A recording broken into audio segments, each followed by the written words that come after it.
দিন উত্তরটি দিচ্ছেন ডক্টর মনজুর ইলাহি। বিসমিল্লাহ ওয়াসসালাতু ওয়াসসালামু আলা রাসূলিল্লাহ ওয়া আলা আলিহি ওয়া আসহাবিহি ওয়া মাওয়ালা। আল্লাহ তাআলা মানুষ সম্পর্কে বলেছেন, ওয়ালাকাদ কাররামনা বনি আদম, আমি বনি আদমকে সম্মানিত করেছি। তো এই আয়াত থেকে উলামারা সকলে বলেছেন মানুষের প্রত্যেকটা অঙ্গ প্রত্যঙ্গ সেই সম্মানের মধ্যে অন্তর্ভুক্ত হবে এবং মানুষের যে কোনো পার্ট শরীরের কেনাবেচা করা এটা শরীয়তে জায়েজ নেই। তিনি অবশ্য বলেছেন যে চোখ অথবা কিডনি দান করা যায় কিনা।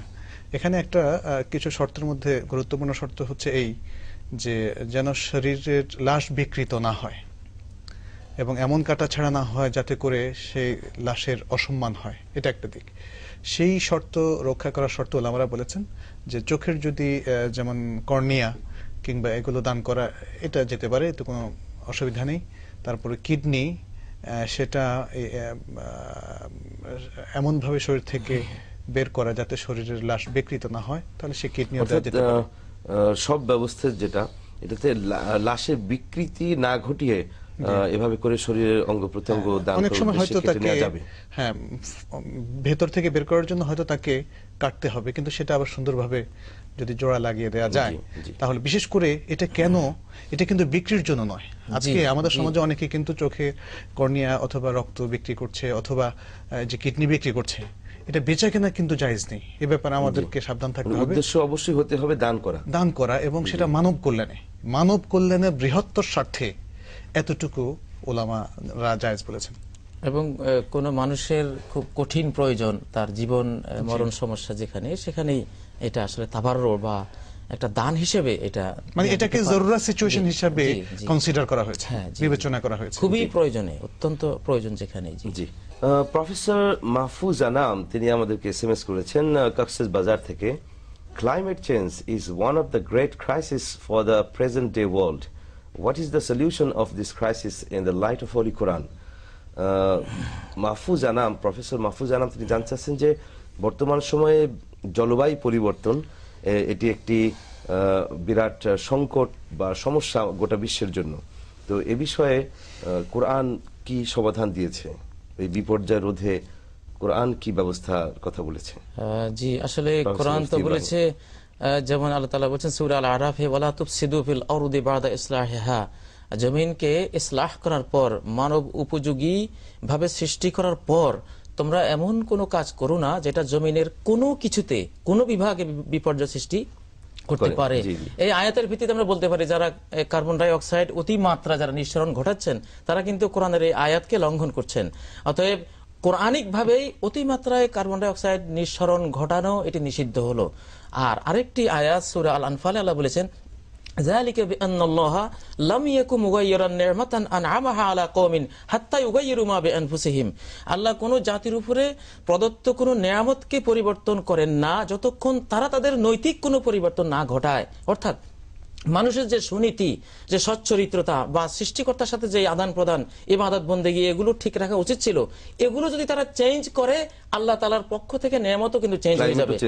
জি ক্লাইমেট এটা অনেক বড় নেয়ামত, এটা আমাদের জীবন মরণ সমস্যা। অতএব আমরা যখন পরিবর্তিত হয়ে যাচ্ছি আল্লাহ কিন্তু পরিবর্তন ঘটাবেন। জলবায়ু পরিবর্তনে তো আমাদের মানে মানুষ হিসেবে আমাদের বিরাট ভূমিকা রয়েছে। আমরা জলবায়ু পরিবর্তনটা, এই যে ক্রাইসিস, এটা তো সংকটটা আমরাই সৃষ্টি করেছি। আমরা আল্লাহর দেয়া যে নীতিমালা সেগুলো লঙ্ঘন করছি। যেমন আল্লাহ পাহাড়কে পেরেকের মতো গেড়ে দিয়েছে,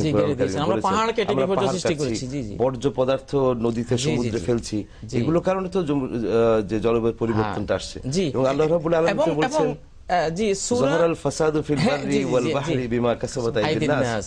এই যে পরিবর্তনগুলো হয়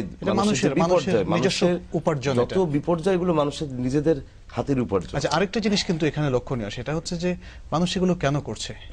নিজ স্বার্থের জন্য। ব্যক্তি যদি কোনো জলবায়ু পরিবর্তনে সে কোনো প্রভাব ফেলে থাকে সেটা তার নিজের স্বার্থের জন্য।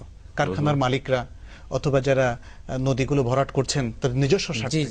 আর ঠিক একইভাবে আমরা পৃথিবীর বড় বড় দেশগুলোকে দেখি যারা কার্বন ডাই অক্সাইড তারা নির্গমন করছেন, তারাও কিন্তু নিজ স্বার্থে, নিজস্ব জনগোষ্ঠীর স্বার্থে সারা বিশ্বের ক্ষতিটা করছেন। বৃহত্তর স্বার্থকে নষ্ট করে দিচ্ছেন ক্ষুদ্র স্বার্থের জন্য। এটা ইসলামের বিশাল শিক্ষা যে আসলে ইসলাম শিখিয়েছে আমাদেরকে নিজের স্বার্থকে কোরবানি করার জন্য। আর নিজের স্বার্থকে রেখে অন্য স্বার্থকে কুরবানি করা, এটা তো ইসলামের সম্পূর্ণ বিরোধী অবস্থান।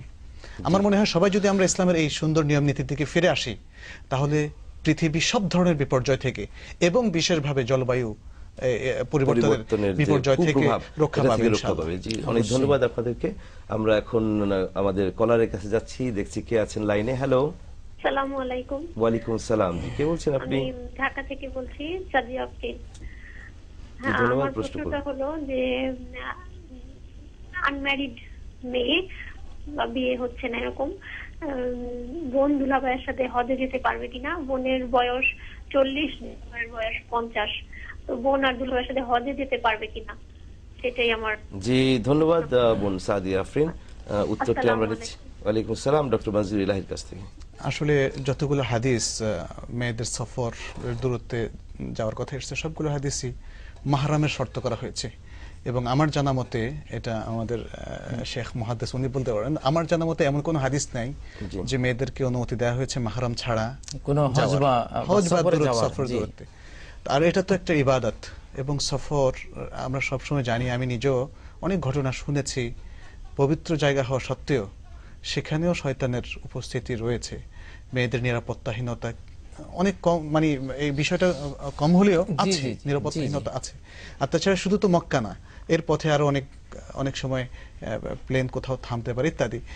আর কেউ কেউ বলেছেন, আমি এটা স্বীকার করবো, যে কোনো ওলামারা বলেছেন যে বিশ্বস্ত সাথী যদি পাওয়া যায়, মেয়েরা এমন বিশ্বস্ত মেয়ে সাথী পেলে তার সাথে যেতে পারে। এটা কারো কারো মত, কিন্তু হাদিসের স্পিরিট হচ্ছে যে মাহরাম থাকলেই সে হজের মতো একটা ইবাদত পালন করতে যাবে, অন্যথায় যাবে না। আমি মনে করি এই স্পিরিটটাকে আমাদের ধরে রাখা উচিত এবং তার আলোকে আমাদের হজে যাওয়া বা না যাওয়ার সিদ্ধান্ত নেওয়া। মাহরাম না থাকলে তো তার হজে ফরজ হচ্ছে না, তো খামাখা সে এই ঝুঁকি নেবেন কি জন্য? কোনো প্রয়োজন নেই। জি, ধন্যবাদ। আবারও টেলিফোন কল। হ্যালো, আসসালামু আলাইকুম। ওয়ালাইকুম আসসালাম। জি, কে বলছেন আপনি? আলহামদুলিল্লাহ, আপনি কেমন আছেন? আমি দুবাই থেকে বলতেছি, আমার নাম মনির। মুনির, দুবাই থেকে। জি, প্রশ্ন করুন। আমার প্রশ্ন হচ্ছে যে আমার বন্ধু একটা দেশে গেছে আর কি এই কিছুদিন আগে। জি, তো উনি বিয়ে করবেন নতুন আর কি। এখন দেশে নাকি এরা সবাই বলতেছে এই মাসে নাকি বিয়ে হবে না, এরকম একটা কথা শুনতেছি। তো আমি বলতেছি যে বিয়ে এটা তো হচ্ছে ফরজ, এই সম্পর্কে একটু জানতে চাই আর কি। অনেক ধন্যবাদ জনাব মুনির, সুন্দর শহর দুবাই থেকে আপনি প্রশ্ন করেছেন। আপনার প্রশ্নের উত্তরটি আমরা নিব একটি বিরতি নেবার পর। সুপ্রিয় দর্শক, কোথাও যাবেন না, আমাদের সাথেই থাকুন, ফিরে আসছি খুবই তাড়াতাড়ি। আল্লাহ তুমি দেখাও সরল পথ, আল্লাহ তুমি দেখাও সরল পথ। সুপ্রিয় দর্শক, স্বাগত জানাচ্ছি আরো একবার সরল পথ লাইভের 65তম পর্বে। বিরতিতে যাবার পূর্বে আমরা প্রশ্ন নিয়েছিলাম জনাব মুনিরের, দুবাই থেকে তিনি জানতে চেয়েছেন তার